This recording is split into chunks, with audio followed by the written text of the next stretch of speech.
Hello. Hi, Tim. So nice to be here. Great to be here with you. Give me your hand here. Oh, yeah, man. Blessings. Likewise. My name is Tim Britton. This is Joel Karabo Elliott. And have the great pleasure of meeting Joel relatively recently. And he and his partner Michelle have moved to town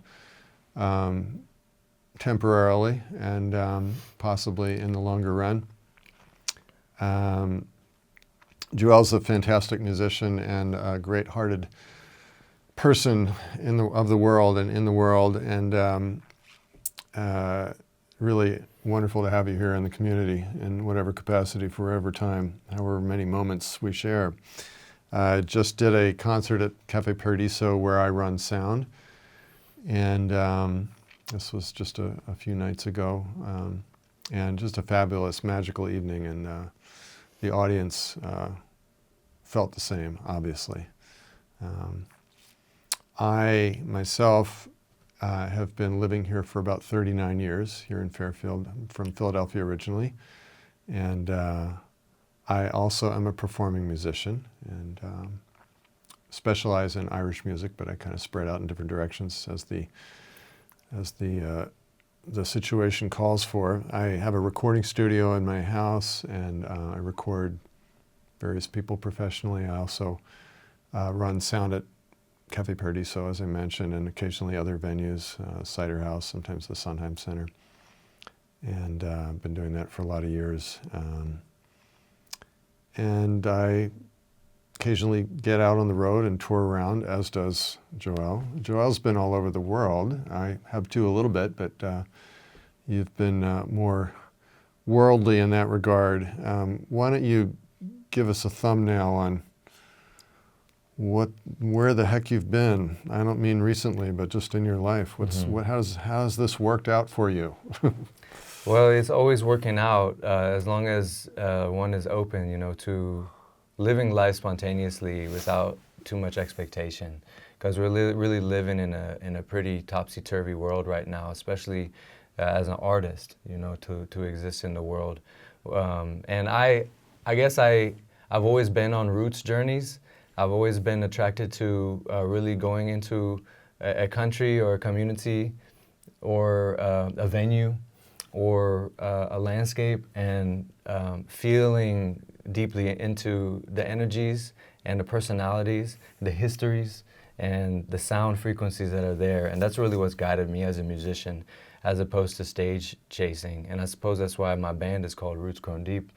That's just how I've always loved to roll in life, is as a perpetual learner, and to imbibe all that I can for my own growth and development, so that I can also teach and communicate anything in the moment that I need to. And so I'm also an arts educator, and as a musician who fuses sounds and cultural inclinations from different tribes and nations of the world that I've lived in, it translated immediately into education, because we're living in a whole planet now. We're no longer living as nationalists or as patriots, or as we're living in a world, a whole world system now.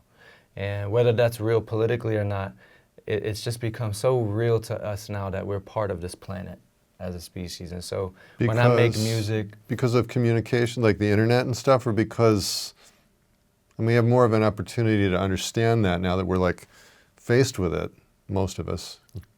Is that what you mean? Or well, it's always been true, right? Yeah, but now exactly. the technology has spurred a whole new type of human to emerge.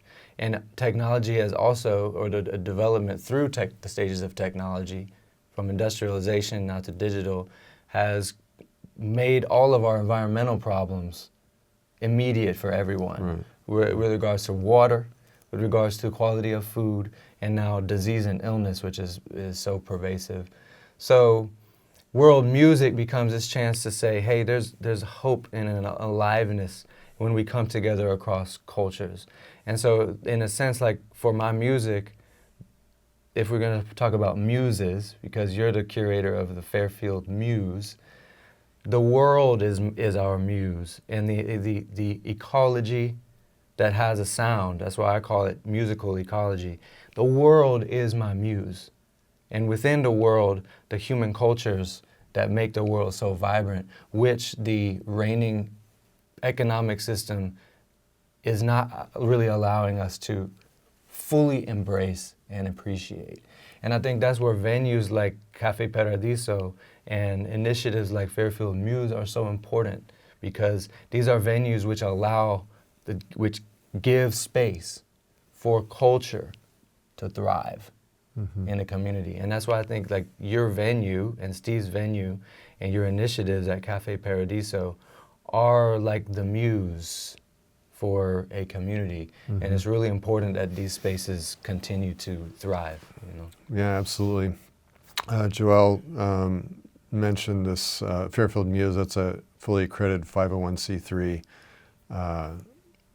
nonprofit corporation that a few of us created about 5 or 6 years ago, I guess, and 5.5 years ago, I think, at this point. FairfieldMuse.org. You can go there and check it out. It's got various fun things to click around on. It's been an honor and a pleasure to be a part of these, primarily for me for running sound. Now I'm running Fairfield Muse, as well as taking over most of the responsibilities for the concerts that happen at Paradiso, which is basically the starting point of what Fairfield Muse is about, is to create a sustainable structure for the sustenance of these concerts, the music there, and various things. They also have a weekly open mic every Wednesday night, which Joel also played at a few weeks back, and that is a very interesting thing for me and for a lot of people, evidently. We have realized that we have to have some boundaries around it, but it's basically literally being an open mic. It's open, I grew up in my father was a professional folk musician. My siblings, my two sisters are professional musicians. My brother's a musician. I've spent all my life playing professionally since I was a kid. And so I understand the whole thing about having high standards for that in however you define your standards. They have to be high enough that people are willing to pay money to go see you.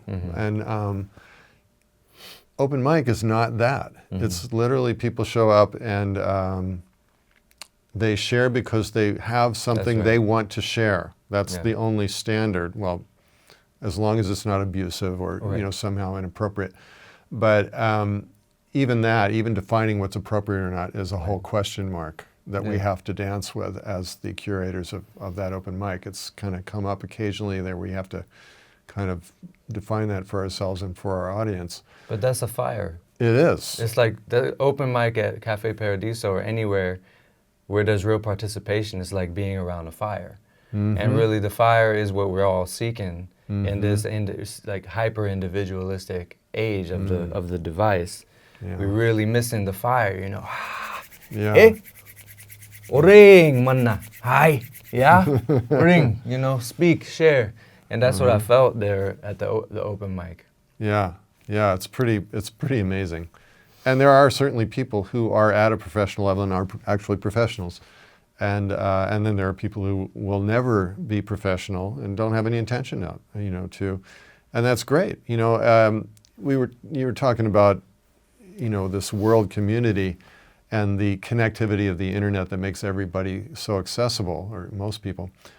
In the Irish tradition where I come from, and really everywhere, people didn't used to travel maybe even 10 miles away their entire lives. So in Ireland, it's a small country. The whole country is about the size of Iowa.